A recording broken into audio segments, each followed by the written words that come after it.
नमस्कार, आप सभी का संतोष जीएस क्लासेस में स्वागत है।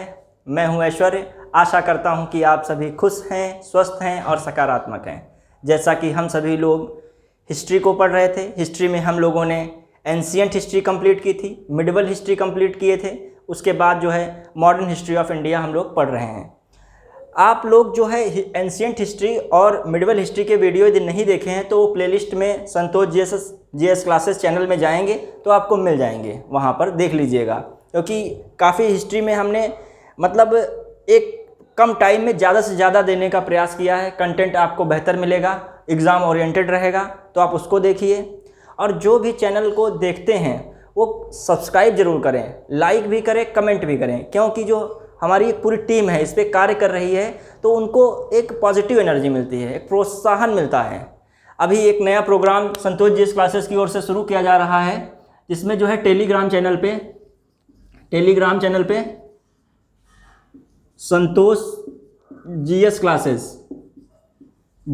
क्लासेस नाम से सर्च करेंगे तो आ जाएगा। उस पर क्या है, एक इम्पॉर्टेंट जो क्वेश्चन है यूपी ट्रिपल एससी पेट के लिए, उस पर सीरीज चलाई जा रही है। जितने भी विगत प्रश्नों पूछे गए हैं, विगत परीक्षाओं में प्रश्न पूछे गए हैं, उस पर क्या है, उस पर क्वेश्चन कराए जा रहे हैं। लगभग रोज क्वेश्चन डाले जाएंगे, शाम को 5 बजे उस पर क्वेश्चन मिलेंगे। और दूसरी ओर क्या रहता है, जो इम्पॉर्टेंट पिक्स हैं, जो भी टॉपिक हैं या जो हमने बताया कोई चीज़, तो उसके जो मैप हैं या उससे कोई जुड़ा डायग्राम है, वो आपको इंस्टाग्राम चैनल उस पर आपको मिल जाएगा। इंस्टाग्राम आईडी पे ये है उसकी @संतोष जीएस क्लासेस, सब स्मॉल में ही है।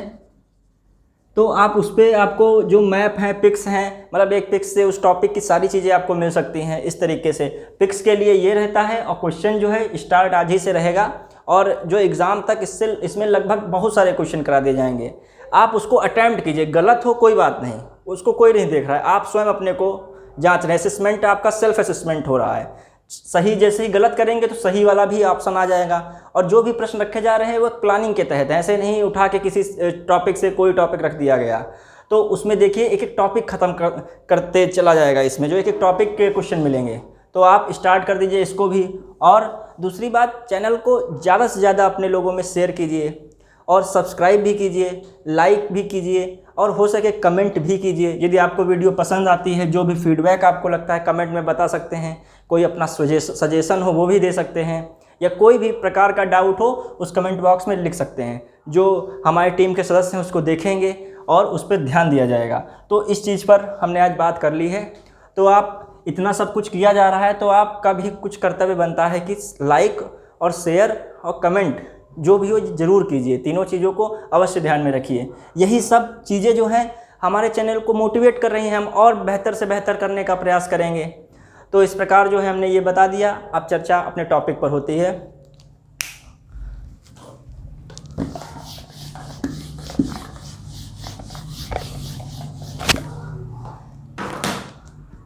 आज का टॉपिक बहुत इम्पॉर्टेंट है। इसने कहीं ना कहीं भारत के इतिहास में एक नया शानदार इतिहास जोड़ा है, एक अध्याय जोड़ा है कह सकते हैं। तो वो टॉपिक है, हम मॉडर्न हिस्ट्री ऑफ इंडिया में ही चल रहे थे। मॉडर्न हिस्ट्री ऑफ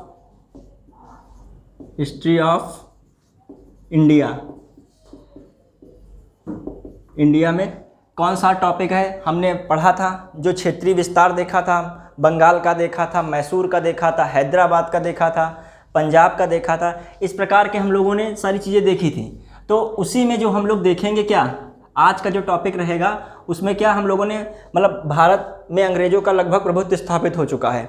अब प्रभुत्व स्थापित होने के बाद अब क्या रहता है, उनकी नीतियाँ होती हैं, उनका जो है दमन चक्र है, उससे जनता काफ़ी त्रस्त हो चुकी होती है। तो वही जो असंतोष का एक परिणाम होता है, मतलब असंतोष का परिणाम ही जो है 1857 का जो अभी जो टॉपिक है वही आएगा। 1857 की प्रथम क्रांति, यह कह सकते हो इंडियन फर्स्ट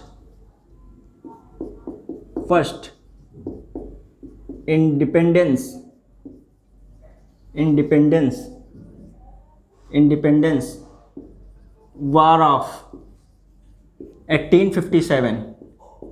ये मतलब प्रथम 1857 का प्रथम स्वतंत्रता संग्राम, 1857 का प्रथम स्वतंत्रता संग्राम, ये टॉपिक है, मोस्ट इम्पॉर्टेंट टॉपिक है। आधुनिक भारत से पूछा जाता है जो प्रश्न, तो उसमें से इसका हिस्सा जरूर रखा आता है। इसमें से क्वेश्चन 1 या 2 जरूर रखे जाते हैं, इससे ज़्यादा भी आ जाते हैं। तो आप देखिए क्या रहता है इसमें, इसको हम किस प्रकार पढ़ेंगे। एक तो ये 1857 की क्रांति क्यों आखिर होती है, ठीक, क्यों या क्यों मतलब ये होती है, क्यों या कारण इसका क्या है। 1857 की क्रांति का कारण क्या आखिर कारण रहता है, 1857 की क्रांति का क्यों ऐसा, मतलब अभी तक जो 1857 से पहले क्या प्लासी की लड़ाई होती है 1757, इसी के बीच में 100 वर्ष का ही गैप क्यों रहता है, इसके बीच में क्यों नहीं होता है, तो ये देखते हैं। अब देखा जाए कारण हो जाता है, फिर भारतीय लोग जो लड़ते हैं 1857 की क्रांति, मतलब अपने को स्वतंत्र करने के लिए, तो इसका जो मतलब ये पूरी तरीके सफल क्यों नहीं हो पाती है। जब ये सफल हो जाती तो भारत 1947 में क्यों आज़ाद होता, 1857 में आज़ाद हो चुका होता, आज हम लोग 100 साल और आगे होते। तो क्यों ये ऐसा होता है, तो इसकी असफलता का कारण जो है, असफलता का कारण, असफलता, क्रांति की असफलता का कारण, क्रांति की असफलता का कारण, असफलता का कारण, असफलता का कारण। अब देखा जाए ये क्या था, क्रांति का कारण, क्रांति का कारण, ठीक, असफलता का कारण हो गया।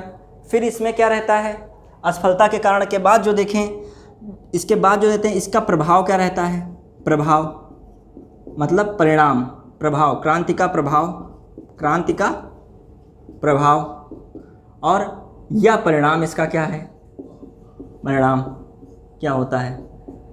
अब देखते हैं, अब देखते हैं क्या हम उसके बाद इसमें देख रहे हैं टॉपिक में।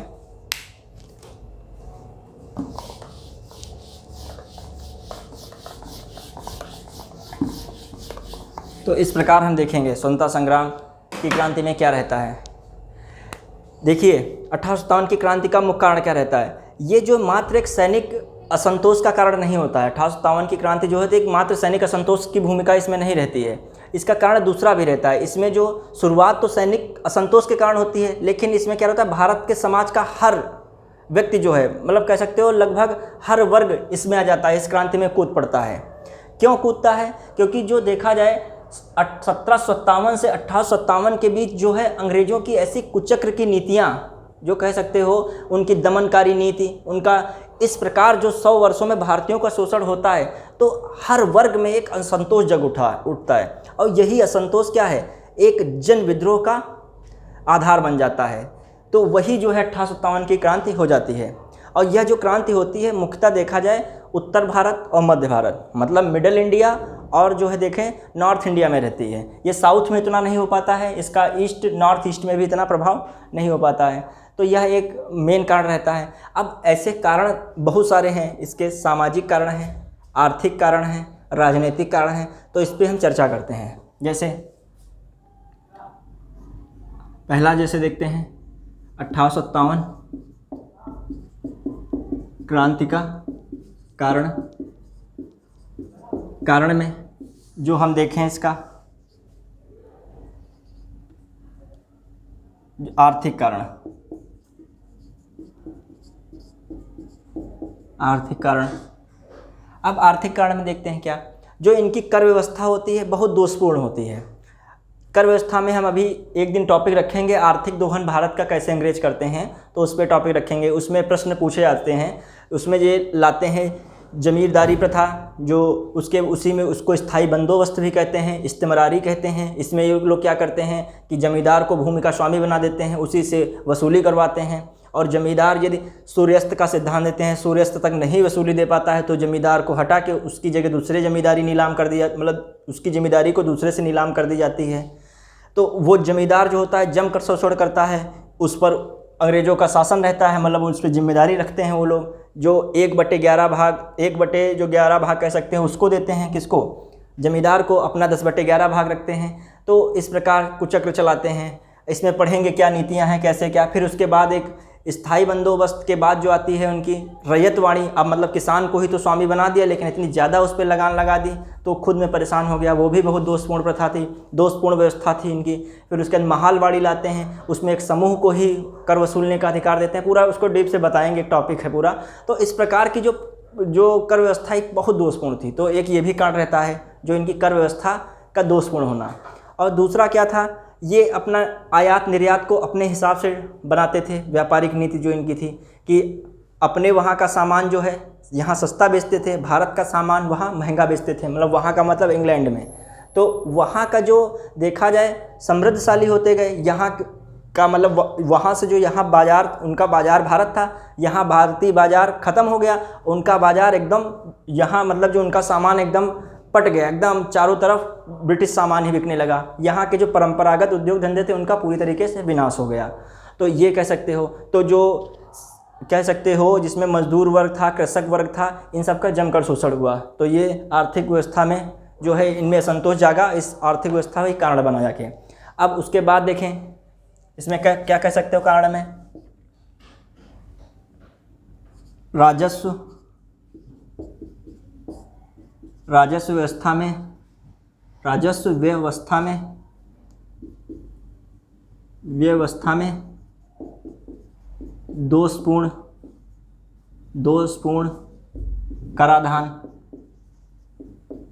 फिर देखें गलत व्यापारिक नीतियाँ, व्यापारी नीतियाँ ये हो जाते हैं। और क्या कह सकते हो, जो है अपने हिसाब से जो है परंपरागत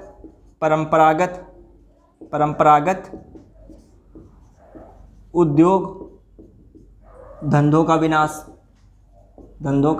विनाश। और क्या कह सकते हो, जो है कह सकते हो कृषक मजदूर की दयनीय दशा हो जाती है, कि दयनीय दशा। अब जो है क्या रहता है, साथ में ये और जो आ जाते हैं काश्तकार वगैरह, जो कह सकते हो दस्तकार वगैरह, ये सब जो है इनकी दयनीय दशा हो जाती है। तो ये सब उठ खड़े होते हैं 100 साल में। इनको 100 साल कहने का मतलब जो 100 साल का जो समय रहता है उनमें इतना शोषण होता है, आर्थिक कारण इसके बनते जाके हैं। तो ये भी क्रांति में कूद पड़ते हैं सीधे। अब उसके बाद जो है दूसरा देखा जाए, इसमें हम कौन सा देखेंगे कारण, राजनीतिक कारण। क्यों ऐसी क्रांति आई, राजनीतिक कारण देखें जो इसका। राजनीतिक कारण में जो है पहले तो देखें जो वेल्जली की सहायक संधि आती, सहायक नीति आती है। सहायक नीति में वेल्जली क्या करता है, जो ब्रिटिश सेना होती है दूसरे राज्य में रखता है, जो राज्य में रखता है उसको क्या करना होता है, पूरा खाना पीना, उनकी पूरी पेंशन, सैलरी, सारी व्यवस्था रखनी होती है। और ये आश्वासन देते हैं कि कोई भी बाहरी राज्य अटैक करेगा तो हम तुमको उससे प्रोटेक्शन देंगे। लेकिन कुल मिला के पूरा इंटरफेयर करते थे, फिर अपना ही उस राज्य को अपने में ही मिला लेते थे। और पूरी तरीके से भारतीय जो राजनीति में भारतीय शासकों के बीच जो है फूट डालो, राजनीति करो, इस प्रकार की नीति को एकदम ज़मीनी स्तर पर ले आए। तो ये सहायक संधि जो है काफ़ी, वेल्जली की सहायक संधि भी कहीं ना कहीं बहुत अत्याचार किया, शोषण किया भारतीयों का। वेल्जली की सहायक संधि, सहायक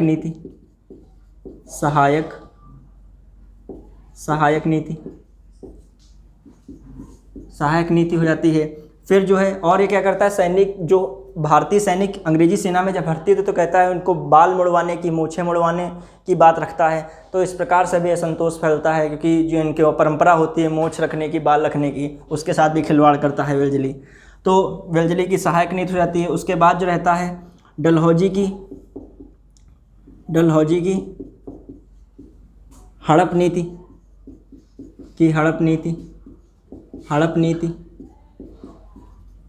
नीति में क्या रहता है, इसको दत्तक नीति भी कह सकते हैं, इसको व्यपगत सिद्धांत कहते हैं।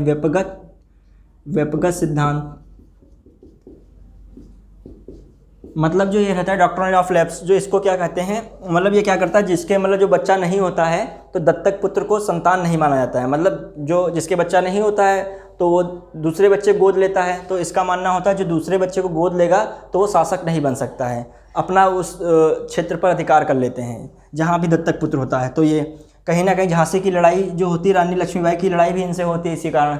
अब देखा जाए कौन सा आता है इसके बाद, जो वेल्जली की सहायक नीति जो है उसके बाद जो देखें और कई नीतियां हैं। जैसे राजनीति में एक प्रशासन में क्या रहता है, प्रशासन में उच्च पदों पर, मतलब टॉप जो पद होते थे, टॉप रैंक्स जो होती थी उसमें उच्च पदों पर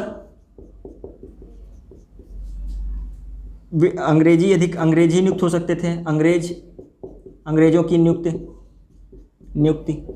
ये एक था। और कह सकते हो कि जो भारतीय लोग होते थे उनको नहीं नियुक्त किया था। दूसरा क्या था, अंग्रेजी भाषा को सरकारी भाषा बना दिया, अंग्रेजी को सरकारी भाषा बनाया,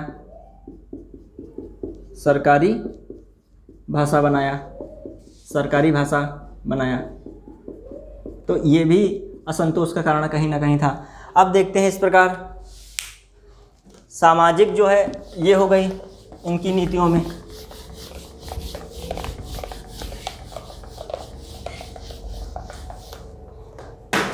जो देखा जाए सामाजिक और धार्मिक नीति, सामाजिक व धार्मिक नीति,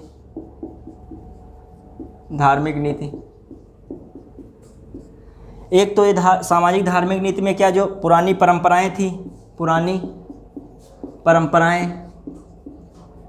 परंपराएं जैसे बाल विवाह था और विधवा पुनर्विवाह, इस प्रकार की जो चीज़ें थीं इस पर जो है उनकी अनुमति मिल गई। वैसे रोक था इस पे कुछ चीज़ों पे, मतलब इन चीज़ें, ये सब चीज़ें नहीं होती थी। पुरानी परंपराओं में था जो परंपरागत कानून थे, परंपरागत कानूनों को समाप्त करना, ये सब चीज़ें थी इनके में, कह सकते हो सामाजिक और धार्मिक नीति में कारण था। और ये क्या थे, अपने को क्या समझते थे, दूसरा के देखें, अपने को प्रजातीय रूप से श्रेष्ठ समझते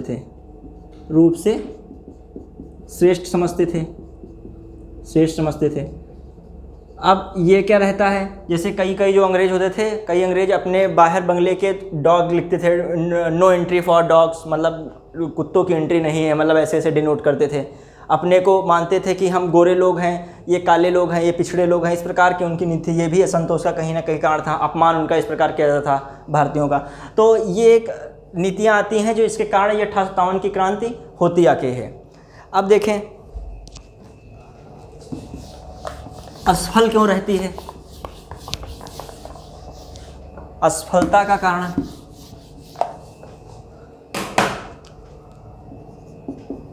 असफलता का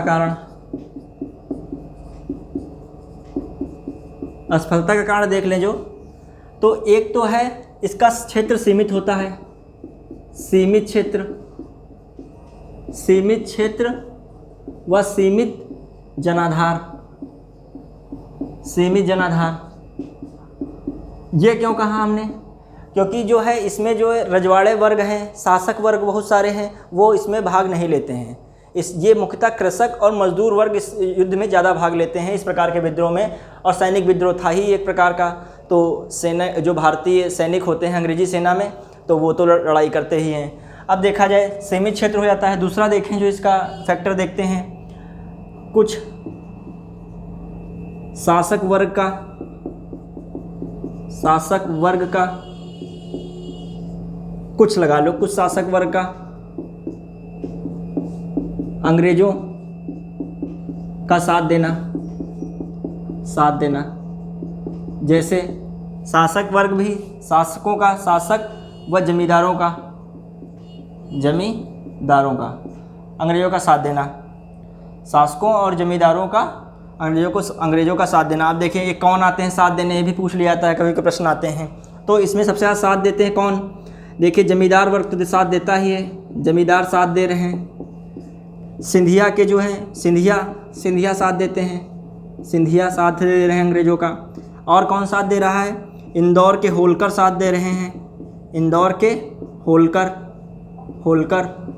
और कौन साथ दे रहा है? निज़ाम, हैदराबाद के निज़ाम भी अंग्रेज़ों का साथ दे रहे हैं। हैदराबाद के निज़ाम,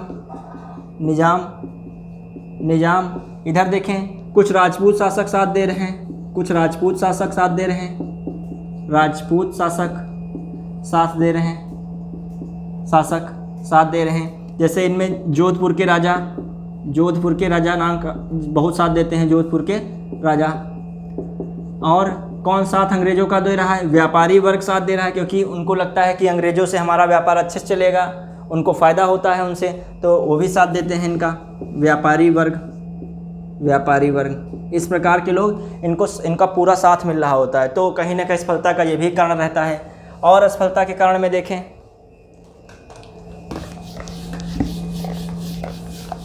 और असफलता का कारण देख लेते हैं, ये भी हम क्या रहता है।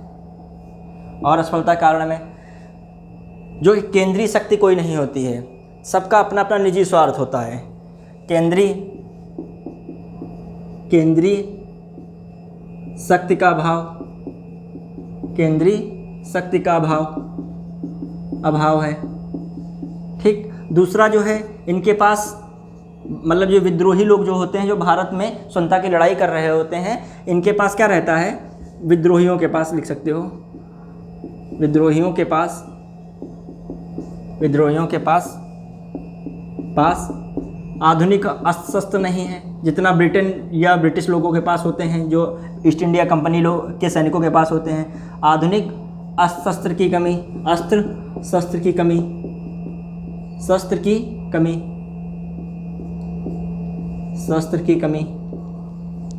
कमी। और दूसरा देखा जाए, ये जो है अनुशासनहीन होते हैं। अनुशासनहीनता मतलब भी होती है, कोई अनुशासन, ऐसा कोई नेतृत्व नहीं होता जो अनुशासन में रखे, पूरी एक योजना बनाए। और देखें इसके बाद जो है, कोई भावी समाज अथवा तथा आर्थिक व्यवस्था के प्रति स्थायी एक स्पष्ट नीति नहीं होती है, एक स्पष्ट नीति नहीं है। लड़ाई जो है, विद्रोही लड़ाई जो है, विद्रोह अपने क्षेत्र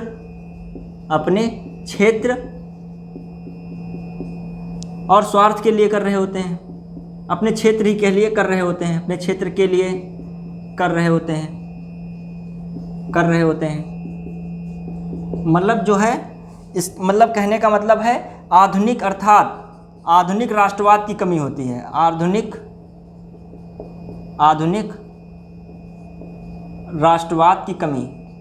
राष्ट्रवाद की कमी।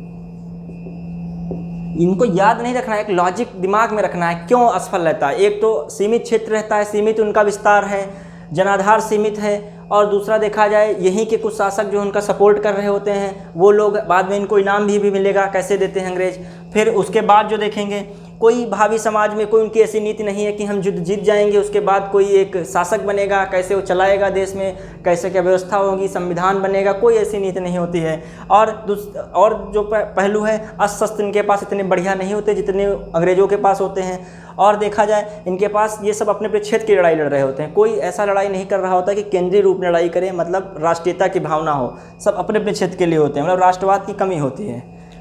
ठीक। फिर देखते हैं, ये असफल रहता है, असफलता के कारण हो गए।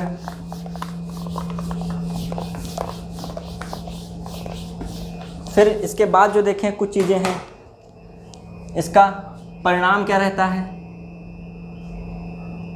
1857 का प्रभाव, अब रिजल्ट क्या मिलेगा ये देख लेते हैं।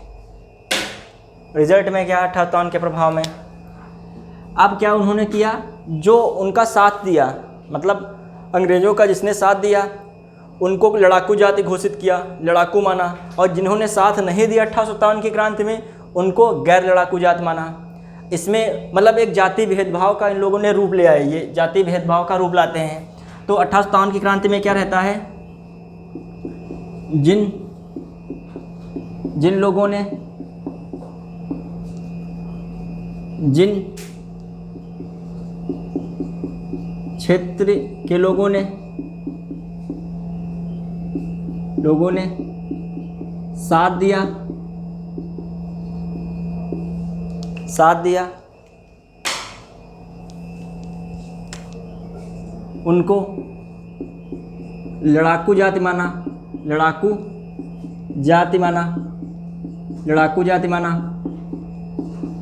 और जिन्होंने साथ नहीं दिया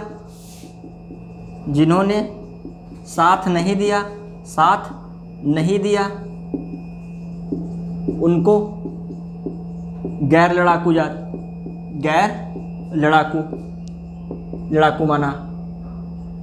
माना। ये एक सबसे बड़ा कारण रहता है। इसी में जो है देखते हैं, इसी में क्या रहता है कि अब देखिए जो साथ दे रहे थे उनमें कौन थे।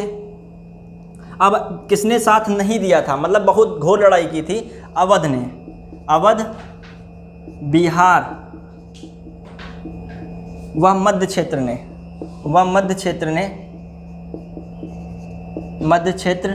ने अंग्रेजों के विरुद्ध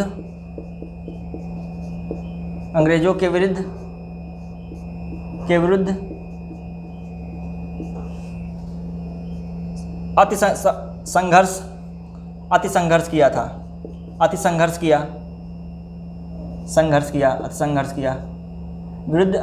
किया, मतलब बहुत संघर्ष किया। लेकिन तो ये लोग तो अंग्रेज़ों के अब तो दिमाग में चढ़ चुके थे, इनको कैसे भी अब नहीं लाना है। जो उनकी सेना में इन लोगों की बहुत कमी कर दी गई और ये अवध क्षेत्र से अकेले 75,000 लोग जो हैं 75,000 सैनिक के रूप में अंग्रेज़ों से लड़ाई लड़ रहे थे अवध क्षेत्र के। इसमें से हर परिवार में कुछ ना कुछ सैनिक थे जो अंग्रेज़ों से लोहा ले रहे थे। और जो है बिहार मध्य क्षेत्र में भी काफ़ी लोग इनके विरुद्ध लड़ाई लड़ रहे थे। लेकिन कुछ लोगों ने लड़ाई में जो भाग नहीं लिया, जैसे राजपूत, फिर होते हैं गोरखा, फिर जो पठान, पंजाब के पठान,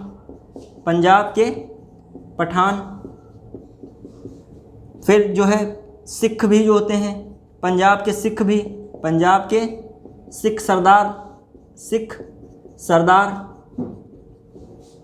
सरदार, ये लोग जो हैं क्या करते हैं, लड़ाई में भाग नहीं लेते हैं। तो इसको इंडिया क्या करते थे अंग्रेज, इनको एक रेजिमेंट के रूप में भर्ती करते हैं, इनकी सेना के रेजिमेंट बनाते हैं, जो है इनकी रेजिमेंट बना देते हैं, इनकी सैनिक रेजिमेंट बनाते हैं,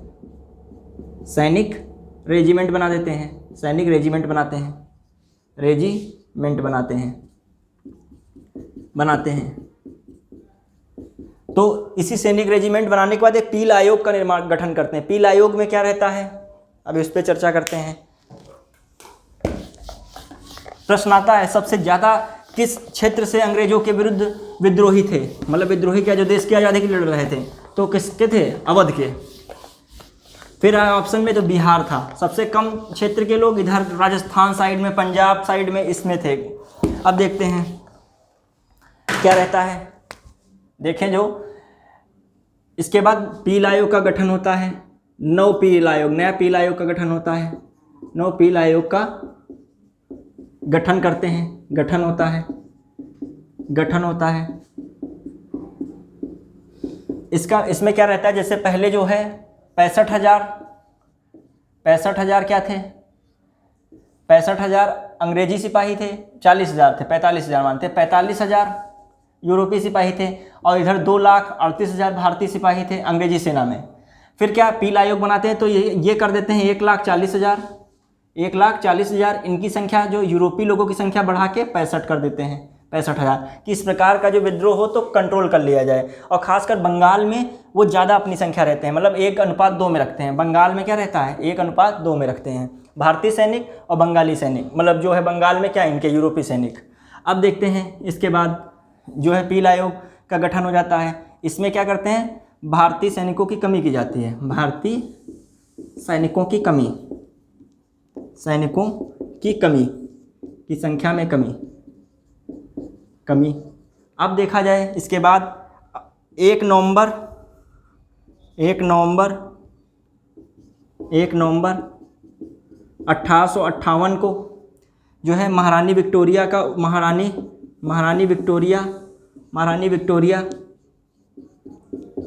विक्टोरिया की उद्घोषणा होती है।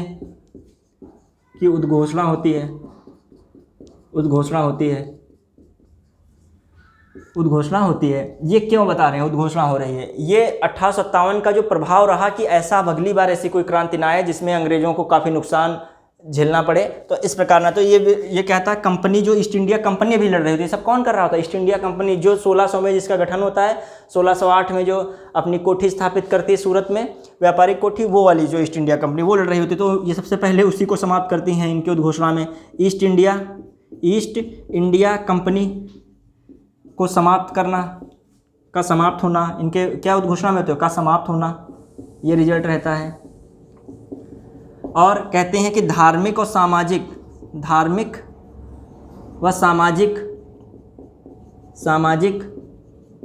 मामलों में हस्तक्षेप नहीं।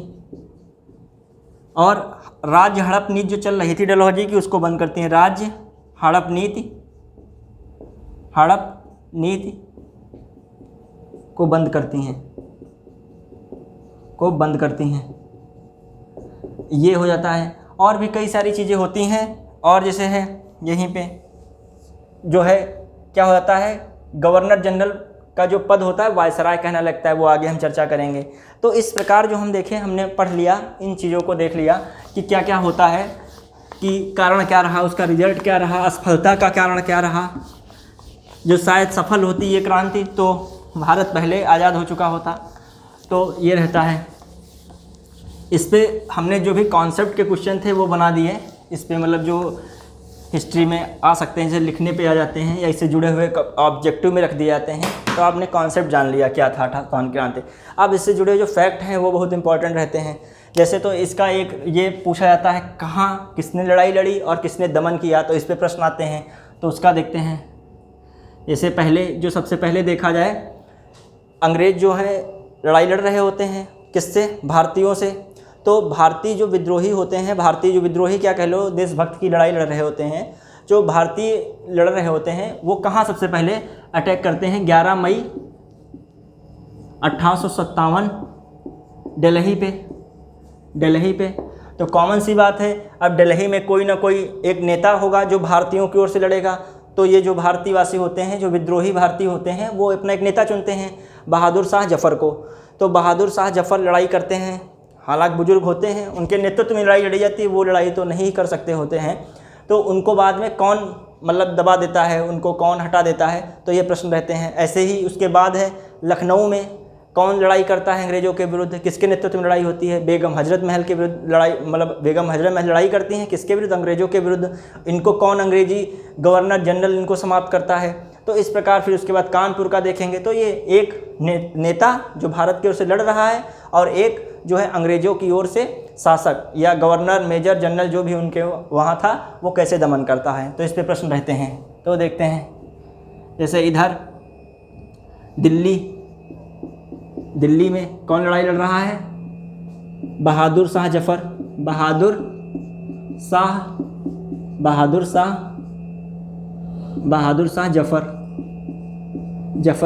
ये अपना सेनापति किसे बना रहे हैं? सेनापति बख्त खां को सेनापति बनाते हैं। बख्त खां को ये उपाधि कौन देते हैं? इनका सेनापति होता है बख्त खां सेनापति।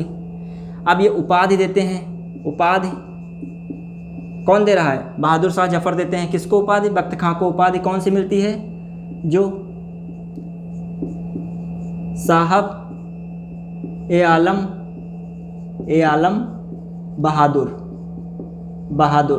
ये उपाधि मिलती। प्रश्न आ चुका है, साहब ए आलम बहादुर उपाधि किसकी है? बख्त खां की है। अब इनको दमन कौन करता है? दमन करता निकोलसन हडसन। तो प्रश्न आ चुका है इस पे। तो ये देखेंगे कौन नेता है भारत की, जो विद्रोहियों के साथ लड़ रहे होते हैं, उनका नेतृत्व करते हुए ये जगह। तो अब देखते हैं ये हो गए। फिर दिल्ली के बाद जो देखा जाए कौन रहता है, दिल्ली के बाद लखनऊ। ये दिल्ली में 11 मई से नेतृत्व संभालते हैं बहादुर शाह जफ़र। कुछ दिनों बाद जो है अंग्रेज फिर कब्जा कर लेते हैं अपने जो इनके जो क्या होता है महल होता है या इनका जो मेन जो क्षेत्र होता है उस पर कब्जा कर लेते हैं। इनको जो है हुमायूं के मकबरे के पास से पकड़ा जाता है, रंगून भेज दिया जाता है, इनके पुत्रों को पकड़ कर मार दिया जाता है।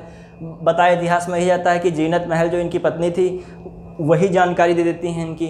अब वो धोखे से लिया जाता है, उनके जो इन्फॉर्मेशन है इनकी मकबरे के पास हैं या जान के, ये तो उस समय के लेखक ही तय कर सकते हैं। अब देखें जो लखनऊ की बात, लखनऊ में कौन संभालता है, अंग्रेज़ों से मोर्चा कौन लेता है, बेगम हजरत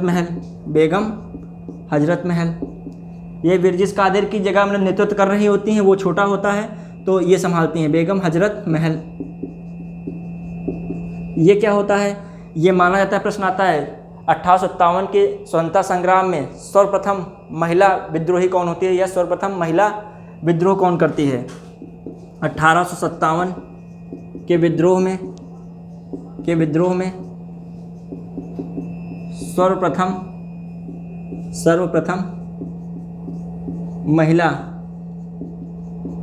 महिला जो है कौन होती है, हजरत महल होती हैं। अब देखें इसके बाद इनका दमन कौन करता है हजरत महल का, हेनरी लॉरेंस।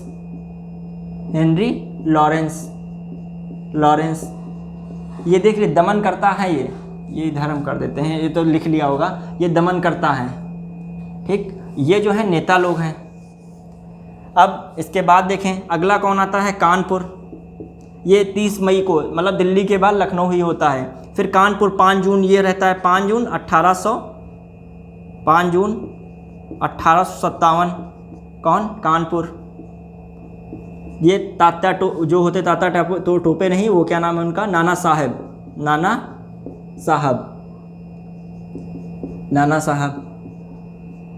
ये जो कौन होते हैं, इनका नाम जो है धोंदू पंत भी होता है। और ये जो हैं बाजीराव द्वितीय के पुत्र होते हैं, पेशवा बाजीराव द्वितीय के पुत्र। तो अब ये अपना जो है अजीमुल्ला को सलाहकार मानते हैं, अजीमुल्ला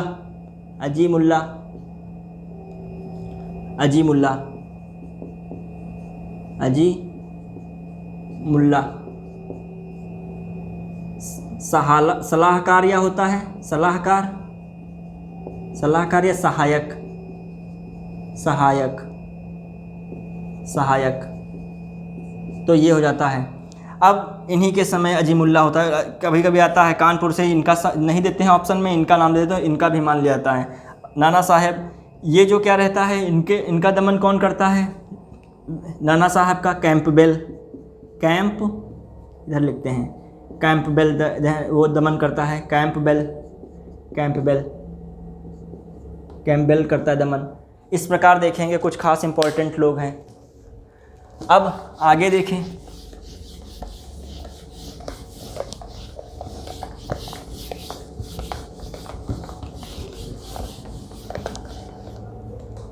आगे देखते हैं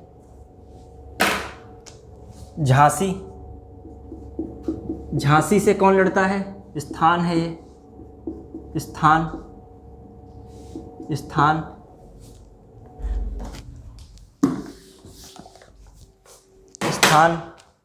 जो है ये नेता है, दमन करता जो मतलब हरा देते हैं, मार देते हैं विद्रोहियों के नेता को। अब झांसी से कौन, रानी लक्ष्मीबाई।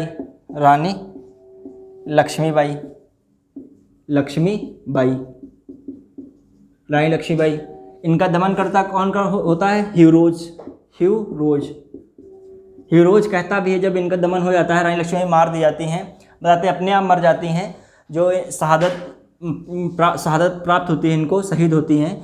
तो ये हीरोज कहता है भारतीय विद्रोहियों में सोई हुई अकेली मर्द हैं। ये वो हीरोज कहता है, भारतीय विद्रोहियों में सोई हुई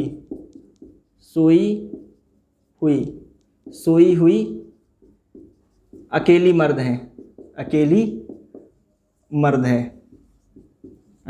है। तो इस प्रकार जो है रानी लक्ष्मीबाई का हीरोज कहता है। अब रानी लक्ष्मीबाई से जुड़े प्रश्न पूछ लिए जाते हैं, इनका जन्म पूछ लिया जाता है, चूँकि यूपी में पड़ता है जन्म, तो वाराणसी में इनका जन्म होता है। वाराणसी में जन्म होता है। जो इनका निधन है, निधन जो समाधि कह सकते हो, निधन है, समाधि जो है कहाँ है, ग्वालियर में, ग्वालियर में। और दूसरी चीज़, इनका नाम क्या होता है, मूल नाम क्या होता है, मूल नाम जो है क्या रहता है, मणिकर्णिका। मनुकर्णिका भी रहता है, मनुकर्णिका, कर्णिका, अगर मणिकर्णिका नाम लिखा है। तो इस प्रकार रानी लक्ष्मीबाई। अब देखा जाए उसके बाद जो है इन्फॉर्मेशन क्या रहती है,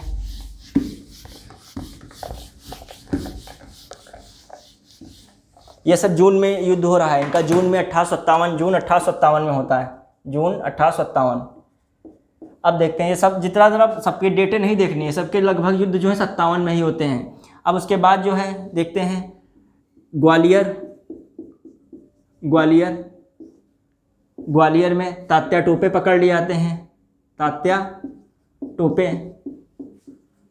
पकड़ा जाता है। इनका दमनकर्ता कौन होता है, इनका दमनकर्ता टेलर होता है, Taylor, William Taylor, William Taylor, William Taylor.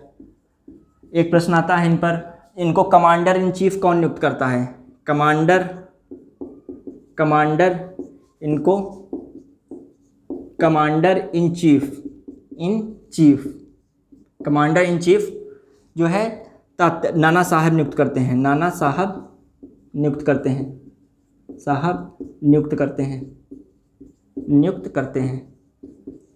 अब आगे देखा जाए क्या रहता है, ग्वालियर के बाद जो देखें फिर देखते हैं जगदीशपुर, जगदीशपुर, जगदीशपुर, जगदीशपुर है, आरा है, आरा, दानापुर, दानापुर, पटना, ये क्षेत्र जो खासकर मेन जगदीशपुर और आरा, ये दो बहुत इंपॉर्टेंट, ये बिहार में पड़ते हैं, ये बिहार में क्षेत्र हैं। अब यहाँ पर कौन जो है नेतृत्व कर रहा होता है भारतीय लोगों की तरफ से, जो कौन कर रहे होते हैं, वीर कुंवर सिंह, वीर कुंवर सिंह, कुंवर सिंह, ठीक। और यहाँ पर इनका कौन सा जो वो नरसंहार करता है, यहाँ पर देखते हैं। अब पहले इनकी एक और चीज़ देखते हैं वीर कुंवर सिंह की, जो एक इम्पॉर्टेंट बात है, इनको वीर कुंवर सिंह का टेलर कर रहे होते हैं, ये यहाँ पर है विलियम टेलर, इनका भी जो है क्या कर रहे होते हैं, इनको वीर गति की प्राप्ति इनसे ही होती है, टेलर से, युद्ध में, लड़ाई में इनको शहादत प्राप्त होती है। अब वीर कुंवर सिंह की सबसे खास बात होती है, ये सबसे, इनका जो विद्रोह सबसे दीर्घकाल चलता है, इनका विद्रोह, इनका विद्रोह, विद्रोह सबसे दीर्घकालीन होता है, सबसे दीर्घकालीन, दीर्घकालीन। प्रश्न आता है कभी कभी, सबसे लंबा विद्रोह अंग्रेजों को कहाँ करना मतलब सबसे लंबे विद्रोह का सामना अंग्रेजों को कहाँ करना पड़ता है, किससे, इनके, इनसे, जगदीशपुर के जो शासक होते हैं वीर कुंवर सिंह से होता है। जो इनका देखा जाए दमन करता टेलर नहीं, हीरोज ही हैं, जो वो झांसी रानी करते हैं वही इनका करते हैं, हीरोज, इसको देख लीजिए, सुधार लीजिएगा, हीरोज करते हैं। अब उसके बाद देखा जाए तो तात्या टोपे में क्या रहता है, ये जो है कह सकते हो विश्वासघात से पकड़वाए जाते हैं। इनका एक जो दोस्त होता है विश्वासघात करता है, ये आराम कर रहे होते हैं, वो बता देता है यहाँ पर है, इनको पकड़ लिया जाता है। 1800 हीरोज मतलब इनके क्षेत्र का दमन करता है, वैसे तो इनको फांसी दी जाती है, वैसे 1859 में इनको हीरोज हरा देता है, लेकिन जो 1859 में फांसी दी जाती है, इन्हें गिरफ्तार कर फांसी दी जाती है, फांसी दी जाती है। अब देखा जाए इसके बाद आता है किस शासक को विश्वासघात द्वारा अंग्रेजी सेना गिरफ्तार कर फांसी पर चढ़ाती है, और तात्या टोपे होते हैं, ठीक। अब जो मेन देखा जाता है उसके बाद बरेली, बरेली कौन है, खान बहादुर खान है, खान बहादुर, खान बहादुर खान, खान बहादुर खान भी लिखा होता है। अब इनका जो है क्या रहता है, इनका जो दमन करता है इतना इम्पोर्टेंट नहीं रखता है, देख लेते हैं फिर भी, चलिए। विंसेंट आयर है, Vincent, Vincent Ayer, Vincent Ayer दमन करता है। अब देखते हैं इसके बाद जो देखते हैं इलाहाबाद, इलाहाबाद, इलाहाबाद का जो है लियाकत अली करते हैं, नेता होते हैं यहाँ लियाकत अली, लियाकत अली। कौन इनका विद्रोह करता है? कर्नल नील, कर्नल नील, नील। अब जो है इसके बाद जो देखा जाए कौन बसता है? फैजाबाद, फैजाबाद या अवध भी मान लेते हैं, अवध। अजीमुल्लाह, अहमद, अजीमुल्लाह तो नहीं, इसमें अहमद, अहमदुल्लाह, अहमद, मौलवी अहमदुल्लाह, मौलवी, मौलवी अहमदुल्लाह, अहमद उल्लाह, अहमदुल्लाह उल्लाह। ये जो है सबसे कट्टर प्रतिद्वंदी होता है अंग्रेज़ों का। अंग्रेज़ भी इसे सबसे जो है मेन दुश्मन की लिस्ट में टॉप पे इनको रखते हैं। इनके लिए 50,000 का पुरस्कार घोषित करते हैं। ये क्या करता है? कई सारे अंग्रेज़ों की मुंडी काट के ले आता है। ये बहुत मतलब जो है कट्टर रूप में कार्य करता है और काफ़ी बेहतरीन जो है विद्रोही के रूप में कार्य करता है 1857 की क्रांति में। मौलवी अहमदुल्लाह ये मेन जो है साउथ का रहने वाला होता है। ये बस्ता के यहाँ पे, वहाँ साउथ में जो है काट में रहने वाला होता है, यहाँ पे जो है बस्ता के है फैजाबाद क्षेत्र में। तो इसका भी मेन बहुत अहम रोल होता है। ये जिहाद का भी प्रयोग करता है, अंग्रेज़ों के विरुद्ध जिहाद का प्रयोग करता है। कहते हैं आओ जाओ, आ जाओ सब काफिर लोग, अंग्रेज़ों को बाहर निकाल दो, खदेड़ दो। ठीक, अंग्रेज़ों के विरुद्ध जिहाद का प्रयोग करता है, जिहाद का प्रयोग, जिहाद का प्रयोग। अब देखें इसका जो दमनकर्ता कौन होता है? इसके दमनकर्ता में जो देखें कोई इतना खास नहीं होता है। रेनॉल्ट होता है, रेनॉल्ट, रेनॉल्ट भी नाम लिखा होता है, रेनॉल्ट, रेनॉल्ड, रेनॉल्ड लिख दें, इतना पूछा नहीं जाता है, इंपॉर्टेंट नहीं है इतना ये। हाँ ये जरूर है, फैजाबाद अवध से कौन करता है? मौलवी अहमदुल्लाह। अब देखते हैं, ये खास लोगों के नाम बता दिए जो मतलब इम्पॉर्टेंट है, पूछे जाते हैं, मिलान में पूछ लेते हैं। तो कुछ लोग जो हैं ऐसे इतना इम्पॉर्टेंट नहीं रखते हैं लेकिन पूछ लिया जाता है। जैसे कुछ और नेता लोग हैं, जैसे जगह, जैसे एक है असम में, असम में कौन? मनीराम, मनीराम, मनीराम असम में हो जाते हैं। जो उड़ीसा में, उड़ीसा में उज्ज्वल शाही, उज्ज्वल शाही, उज्ज्वल शाही है। गोरखपुर में, गोरखपुर, गोरखपुर गजाधर सिंह है, गजाधर सिंह। जो राजपूत शासक ही होते हैं, जो राजपूत शासक के क्षेत्र में जनता होती है वो विद्रोह कर रही होती है इनके विरुद्ध, वो मिल लेते हैं अंग्रेजों से। मतलब जो शासक वर्ग होता है, जो जनता होती है वो तो लड़ रही, देखिए गजाधर सिंह लड़ रहे हैं। ऐसे ही सिख में भी जो मेन जो सिख लोग होते हैं, जो मेन ऊपर नेतृत्व करने वाले, वो मिल लेते हैं। जो वहाँ की जनता त्रस्त होती है उसको नहीं समझ में आता है अंग्रेजों से किसी प्रकार की साठगांठ। तो अब देखें गोरखपुर, ऐसे ही हम देखेंगे इसके बाद जो है गोरखपुर के बाद देखें कुछ और हैं, जो कश्मीर, कश्मीर के जो शासक होते हैं वो भी अंग्रेज़ों की तरफ हो जाते हैं। लेकिन अब बताइए, कश्मीर के शासक तो अंग्रेज, लेकिन और छोटे मोटे शासक होते हैं वो विद्रोह बराबर कर रहे होते हैं। जैसे गुलाब सिंह अंग्रेज़ों के विरुद्ध विद्रोह कर रहे हैं, ये गुलाब सिंह हो गए, सिंह। अब राजस्थान के बहुत सारे शासक अंग्रेज़ों का सपोर्ट करते हैं लेकिन कुछ तो लड़ाई कर ही रहे हैं। जैसे उसमें राजस्थान, उसमें भी अंग्रेज़ों की लड़ाई हो रही है। जयदयाल हरदयाल, जयदयाल हरदयाल तथा हरदयाल, हरदयाल बड़े जब शासक अंग्रेजों की ओर मिल लिए तो वहाँ शक्ति कमज़ोर हो गई भारतीय विद्रोहियों की। लेकिन जो देखा जाए लड़ाई वहाँ भी हुई, ऐसा नहीं है। अब देखते हैं उसी प्रकार, अब ये हमने देख लिया जगह, नेता कौन लड़ता है, दमन करता है, इन पे चर्चा कर ली। क्वेश्चन पूछे जाते हैं, उनसे जुड़ी हुई थोड़ी बहुत जो इन्फॉर्मेशन है वो बता दी साथ ही में। अब जो देखते हैं 1857 की क्रांति, 1857 की क्रांति, रेवोल्यूशन ऑफ 1857 की क्रांति में और क्या देखा जाए। इसमें कुछ खास इन्फॉर्मेशन है, इसके तत्कालिक कारण हैं। वो क्या रहता है, 1856 में जो ब्राउन बेस जो राइफ़ल होती है उसकी जगह इनफील्ड राइफ़ल का प्रयोग किया जाता है। जो इनफील्ड राइफ़ल में क्या होता है, जो कारतूस होती है उसमें गाय और चर्बी की बनी कारतूस का जो रॉयल नहीं इनफील्ड राइफ़ल होती है उसमें गाय और सूअर की चर्बी युक्त कारतूस का प्रयोग किया जा रहा होता है। ये पता चल जाता है सेना में, तो भारतीय सैनिक इसके खिलाफ भड़क उठते हैं। उनको लगता है, हिंदू और मुस्लिम धर्म को लगता है कि हमारा धर्म नष्ट हो जाएगा। तो ये विद्रोह कहीं ना कहीं आगे चल के एक बड़ा विद्रोह बन जाता है। ऐसे ही पहले वहाँ दमदम में इस चीज़ का पता चलता है, एक जगह नहीं, बैरकपुर में तो नाम आता है, लेकिन इससे पहले और छावनियों में भी ये विद्रोह लगभग छोटे मोटे स्तर पे हो चुका है, जो दमदम में हो चुका होता है। लेकिन वही विद्रोह देखते हैं मंगल पांडे के समय क्या होता है, जो मंगल पांडे की रेजिमेंट है और भी सैनिक रेजिमेंट हैं, इनको जब ये पता चलता है कि इस प्रकार का जो है कारतूस में मिलावट है गाय और सूअर की चर्बी की, जो कि हमारे धर्म को नष्ट कर देगी, तो वह मना कर देते हैं कारतूस भरने को और उसका प्रयोग करने को। तो इसके विरुद्ध जो अंग्रेजी शासक कैसे भी समझाते हैं ऐसा नहीं है ये वो कुछ भी, लेकिन मानने को तैयार नहीं होते हैं। उसी में मंगल पांडे क्या करते हैं, जो मेजर होता है, सार्जेंट और कर्नल बाग होता है, उसकी गोली मारकर हत्या कर देते हैं। अब मामला बिगड़ चुका होता है। 29 अप्रैल को ये जो क्या होता है, 29 मार्च 1857 को ये हत्या करते हैं। फिर इनको पकड़ लिया जाता है और इनको फांसी 8 अप्रैल 1857 को दे दी जाती है। इसी प्रकार ये विद्रोह अब आगे और बड़ा रूप ले लेता है। यही 20वीं रेजिमेंट किसकी होती है, मेरठ में होती है 20वीं रेजिमेंट मेरठ की। वहाँ पे ये विद्रोह आगे बढ़ता है। वो 10 मई तक वो दिल्ली पहुँच चुका होता है। 11 मई दिल्ली में विद्रोह शुरू हो चुका होता है फैलना पूरी तरीके से। मतलब 10-11 मई को क्या होता है, लाल किले पर पहुंचकर झंडा गाड़ देते हैं, कब्जा हो जाता है इन विद्रोहियों का, अंग्रेज़ों को पीछे हटना पड़ता है।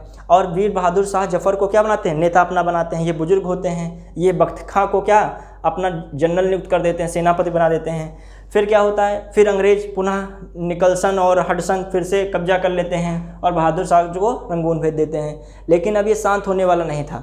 देखा जाए वैसे जो तिथि निर्धारित की गई थी 31 मई 1857 निर्धारित की गई थी, इस दिन विद्रोह होना था। विद्रोह शुरू कब से हो गया देखा जाए, वैसे तो 29 मार्च से हुआ, लेकिन वो इतना विशाल रूप नहीं ले पाए। जो मेन विद्रोह मेरठ से माना जाता है 11 मई से, तो 31 मई को होना था।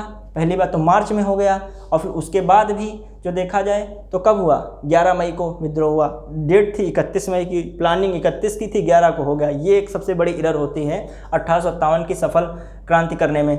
अब उसके बाद क्या रहता है, उसके बाद हम देखेंगे तत्कालिक कारण निपट जाता है। फिर जो हमने शासक वर्ग बताया किस प्रकार कौन लड़ाई करता है अपने अपने क्षेत्र में, ये हो जाता है।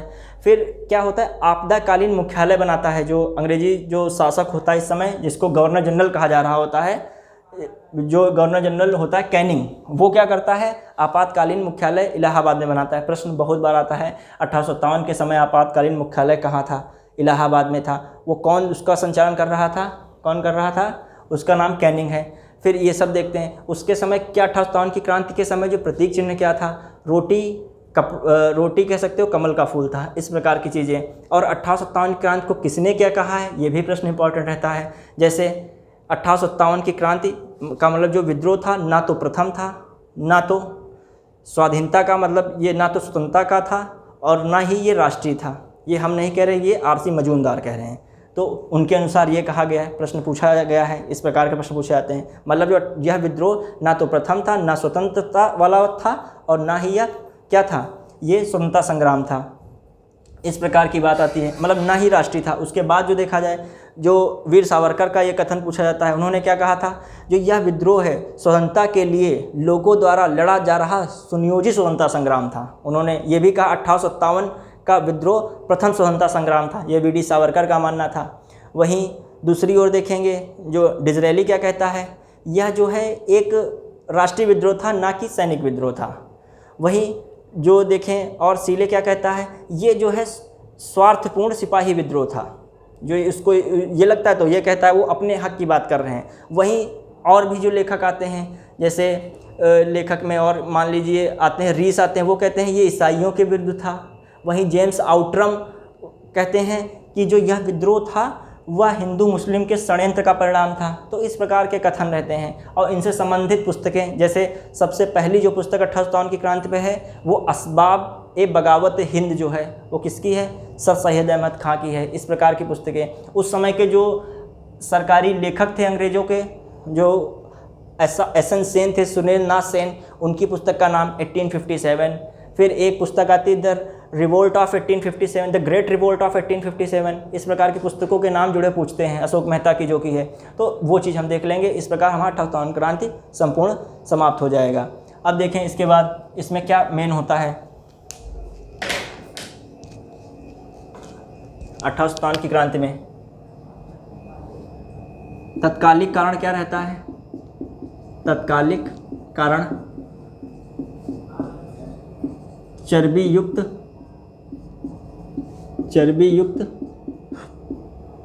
किसकी चर्बी युक्त? ये लिख देते हैं, सुअर व गाय की चर्बी युक्त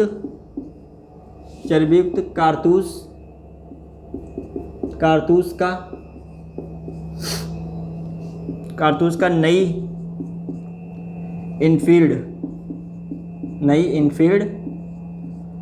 राइफल में प्रयोग किया जाना।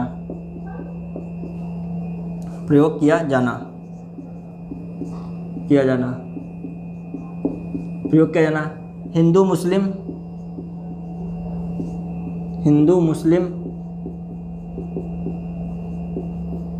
दोनों को अपने धर्म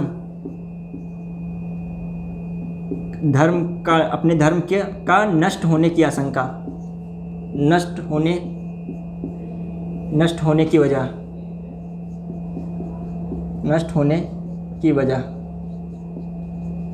वजह से मतलब ये युद्ध हुआ। हिंदू मुस्लिम दोनों को अपने धर्म का नष्ट होने की वजह, क्योंकि हिंदू में गाय पवित्र थी और सूअर को अशुद्ध बिल्कुल मानते थे मुस्लिम, तो ये मामला हो जाता है। अब देखते हैं इसका जो मेन रूप आ जाता है बैरकपुर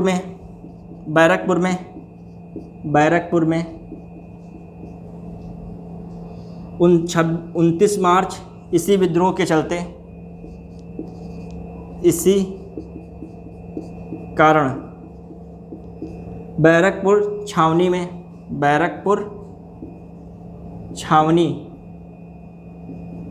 के 34वीं रेजिमेंट के सैनिक मंगल पांडे मेजर सार्जेंट तथा कर्नल बाग की गोली मारकर हत्या कर देते हैं।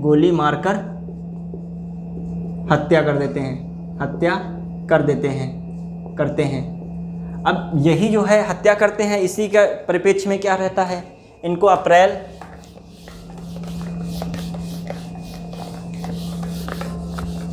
जो मंगल पांडे का नारा हल्ला बोल रहता है, मंगल पांडे का जन्म जो है बलिया में हुआ होता है। अब देखते हैं इनका क्या मामला रहता है, इसी परिप्रेक्ष्य में इसी कारण मंगल पांडे को, ये इसको बिगाड़ देते हैं,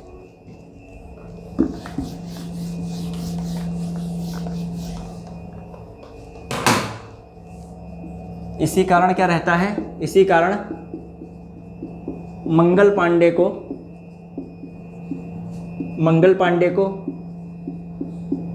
अप्रैल 1857 में फांसी दे दी जाती है।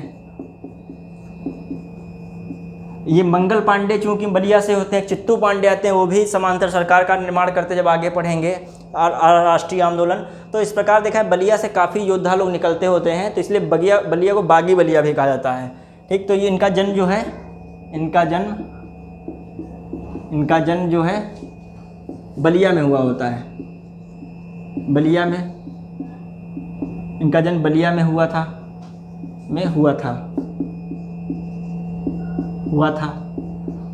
नारा था इनका हल्ला बोल ही काम किए भी, हल्ला बोल कुछ भी हो, अंततः जो है दोनों को ऊपर तो पहुंचा दिए ये। फिर भले आखिरी में ये इनका तो रैंक सैनिक का ही था, उन्होंने मार किसको दिया, मेजर और कर्नल रैंक के व्यक्ति को।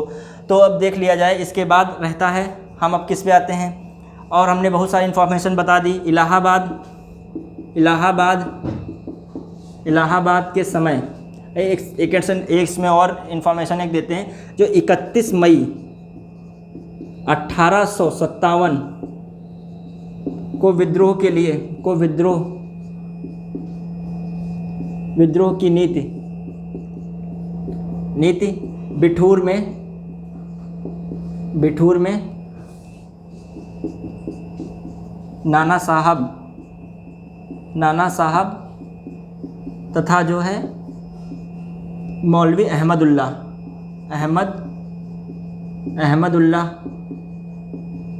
ने बनाई थी। मतलब ये होना था इसमें। अब होता क्या है, ये हो क्या रहा है, अब होता क्या, 10 मई को मेरठ सैनिक टुकड़ी द्वारा, मेरठ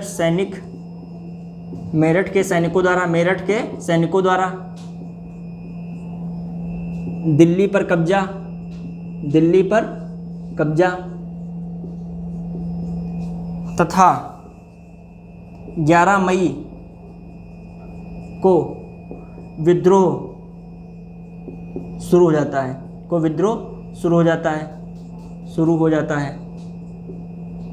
है। मतलब क्या है, 10 मई तक पहुँचे, उन्होंने अपना राजा नियुक्त किया। दिल्ली में किसको शासक बनाते हैं, हमने पहले बता दिया था, बहादुर शाह जफर को। और इस 11 मई से विद्रोह शुरू होता है। फिर हालांकि अंग्रेज लोग दमन कर देते हैं, फिर अपना दिल्ली पे पुनः कब्जा कर लेते हैं। अब दूसरा, अब देखते हैं क्या रहता है।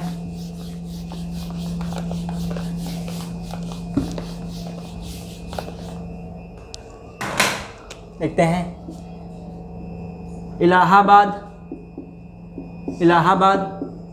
इलाहाबाद को आपदाकालीन मुख्यालय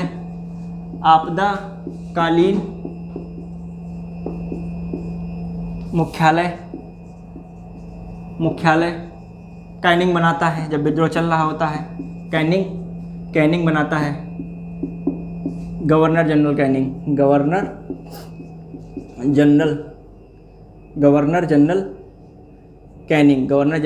कैनिंग बनाता है। अब क्या रहता है, अब क्या इसके बाद, अच्छा गवर्नर जनरल का क्या सीन रहता है, जो 1833 का जो एक्ट आता है, 1833, अभी इसको पढ़ेंगे आगे, तो उसमें जो है बंगाल के गवर्नर जनरल को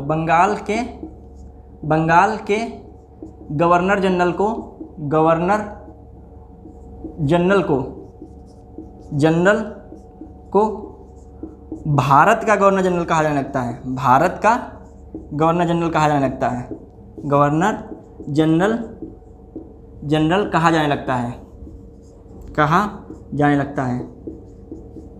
लगता है। अब इसी परिप्रेक्ष्य में देखें, जो महारानी विक्टोरिया का जो घोषणा पत्र आता है, उसमें जो है ये भी बात की जाती है, भारत के गवर्नर जनरल को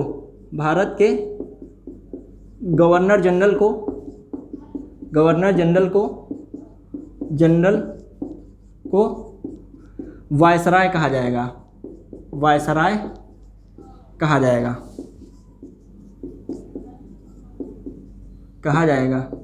या गवर्नर जनरल का पद समाप्त कर वायसराय का पद किया गया है, इस बात को भी कह सकते हो।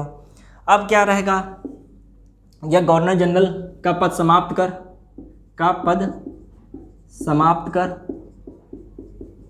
वायसराय का पद सृजित किया गया।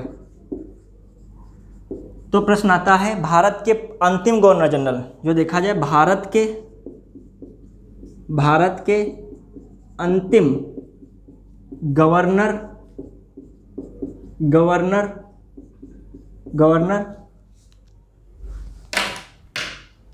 जनरल तथा प्रथम वायसराय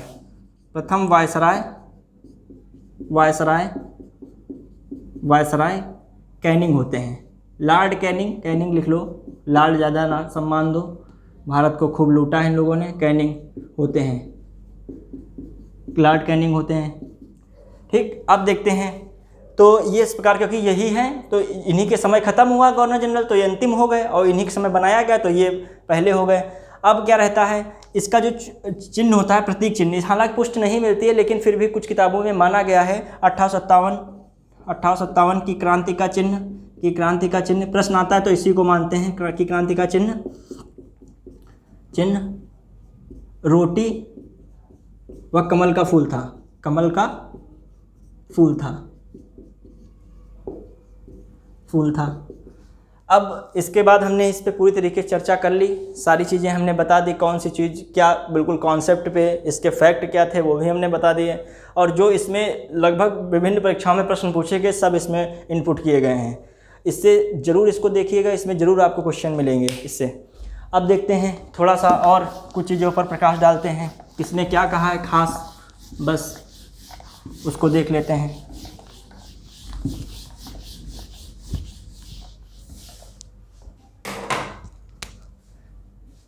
कुछ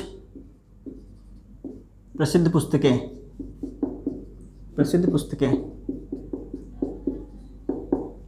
एक तो है क्या देखा जाए, फर्स्ट है असबाब, असबाब, असबाब बगावत हिंद या बगावत हिंद, बगावत, बगावत हिंद, ये कह सकते हो the causes of, causes of revolt of 1857, जो है 1857 की क्रांति के कारण जो है पुस्तक किसकी है, सर सैयद अहमद खां की, सैयद अहमद खां, अहमद खां, ये पुस्तक हो जाती है इनकी सबसे प्रसिद्ध और सबसे पहली पुस्तक कह सकते हो, सबसे पहली पुस्तक जो है यही लिखी गई 1857 की क्रांति से संबंधित। अब जो है द इंडियन, चलिए लिख देते हैं, the Indian, the Indian war of, the Indian war of independence, independence, independence 1857, 1857, ये जो पुस्तक है ये कौन है, इसके कौन है, वीडी सावरकर हैं, वीडी सावरकर हैं, सावरकर की ये भी बहुत फेमस पुस्तक है, ये बहुत इंपॉर्टेंट है, पूछी बहुत बार आ चुकी है। अब उसके बाद जो देखा जाए क्या रहता है, थोड़ा सा देखते हैं इसमें क्या, the great revolt, the great revolt, great revolt, revolt, revolt जो ये किसकी पुस्तक है, ये अशोक मेहता की है, अशोक मेहता, मेहता या अशोका मेहता, अशोका मेहता। अब हिंदी में भी इसको हिंदी में लिख लेगा, हिंदी में पेपर दे तो हिंदी में आएगा, इसको द सिपाही मिटनी, ये हिंदी में लिख रहे हैं, द सिपाही, सिपाही, इसको हिंदी में लिख लेना, the great, the great revolt, revolt of, of, of 1857, ये यहाँ लगा लेना, ऑफ 1857 है ये, ठीक, ये पुस्तक का नाम हिंदी में लिख दिया है ये। अब द सिपाही, द सिपाही म्यूटनी, म्यूटनी, द सिपाही म्यूटनी ऑफ, द सिपाही म्यूटनी ऑफ, ऑफ क्या आता है, द सिपाही mutiny and the war of, and the, and the war of 1857,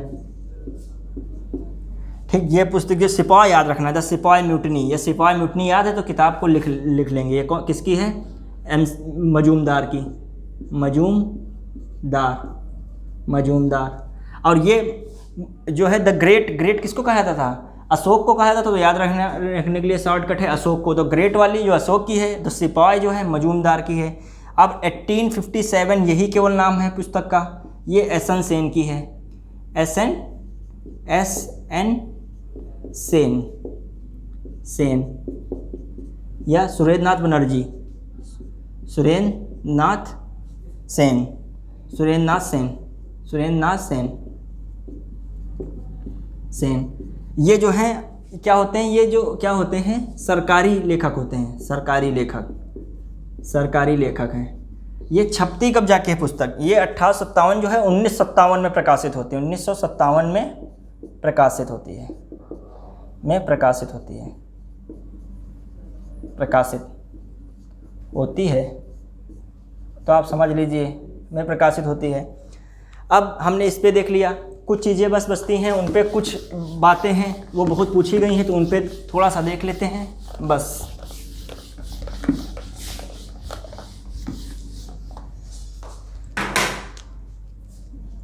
प्रसिद्ध कथन, फेमस डायलॉग जो है, यह विद्रोह मतलब 1857 का विद्रोह, यह विद्रोह ना तो प्रथम था, ना तो प्रथम, ना ही ना राष्ट्रीय और ना ही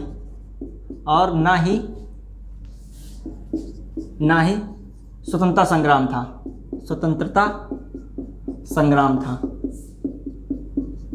था। ये मजूमदार बोलते हैं, मजूमदार 1857 प्रथम स्वतंत्रता संग्राम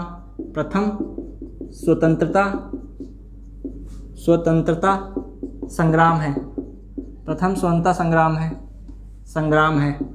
ये कौन बोलता है? प्रथम स्वतंत्रता संग्राम है जो 1857 की क्रांति प्रथम स्वतंत्रता संग्राम है। इस प्रकार की बात जो कौन? वीडी सावरकर मतलब जो है प्रथम स्वतंत्रता संग्राम किसने कहा है? वीडी सावरकर ने स्वयं इसको सिद्ध किया है, स्वतंत्रता संग्राम था। इसको यह भी कहे थे, यह विद्रोह स्वतंत्रता के लिए, यह विद्रोह स्वतंत्रता के लिए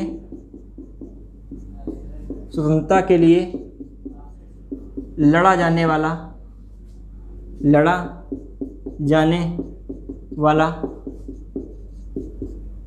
वाला सुनियोजित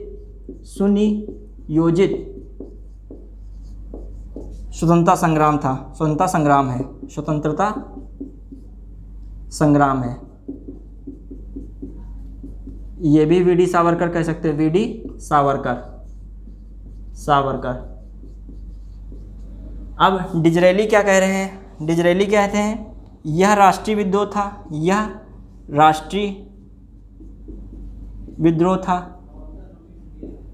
था, ना कि सिपाही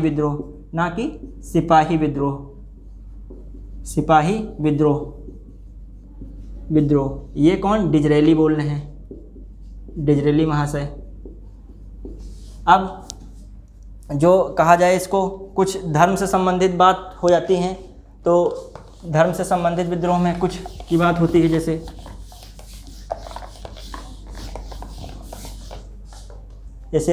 लिखते हैं ईसाइयों के विरुद्ध धर्म युद्ध था।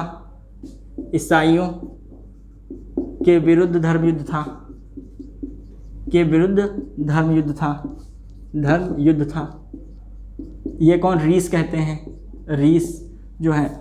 और जो कहते हैं जो है अंग्रेजों के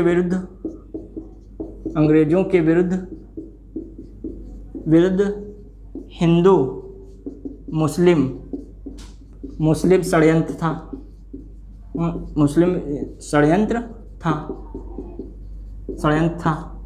ये कौन कहते हैं? James Outram. तो इस प्रकार के जो है एक केसी आते हैं, केई करके आते हैं, उनका नाम होता है। वो कहते हैं गोरों के विरुद्ध जो है कालों का विद्रोह था, मतलब श्वेतों के विरुद्ध कालों का विद्रोह था, मतलब भारतीयों को बता रहे होते हैं ये। तो इस प्रकार के जो है इम्पॉर्टेंट जो है, ऊपर का ये सबसे इम्पॉर्टेंट ये है, वीडी सावरकर का जो हमने बताया था वो बहुत इम्पॉर्टेंट है, पूछे गए कई बार हैं। तो इस प्रकार का हमने देखा। एक और रहते हैं, वो कहते हैं कि यह जो है केवल सैनिकों ने अपने स्वार्थ की लड़ाई किया, ये कोई राष्ट्रीय वगैरह विद्रोह नहीं था। वो फिर बहुत सारे कथन हैं, लेकिन कुछ खास हमने बता दिए। तो आप ज़रूर वीडियो को शुरू से अंत तक देखिएगा, इससे ज़रूर आपके कुछ नंबर पक्के हैं। इसमें मैंने हर एक चीज़ डाल दी है। और इसी के साथ यहाँ पे एक और चीज़ बता रहे हैं, ईसाइयों के विरुद्ध विद्रोह था। ये भी कहीं ना कहीं बात सिद्ध साबित होती है। ये सफलता की जब लड़ाई, मतलब जो क्रांति आई 100 साल में, अंग्रेज़ों ने ये भी बहुत घोर किया कि जो है ईसाई मिशनरियों को बहुत बढ़ावा दिया। तो यहाँ हिंदू मुस्लिम को बहुत चिंता थी कि हमारा धर्म जो है समाप्त हो जाएगा, तो ये भी एक विद्रोह का कारण रहता है। कुछ मामले में इनकी बात ठीक है। और जो है अंग्रेजों के विरुद्ध हिंदू मुस्लिम षड्यंत्र था, वो तो जो है ये भी कुछ मामले में ठीक है। इसका प्रयोग कौन करते हैं? अहमदुल्ला करते हैं, जो कि जिहाद का नारा दे के अंग्रेजों को बाहर करने का प्रयास करते हैं। तो इस प्रकार जो है हमने सारी चीज़ें बताई, इससे संबंधित हुई। जो भी इन्फॉर्मेशन है वो इसमें आपको मिल जाएगी इससे चैप्टर से रिलेटेड। बस वीडियो को शुरू से अंत तक अवश्य देखिएगा। धन्यवाद। जय हिंद।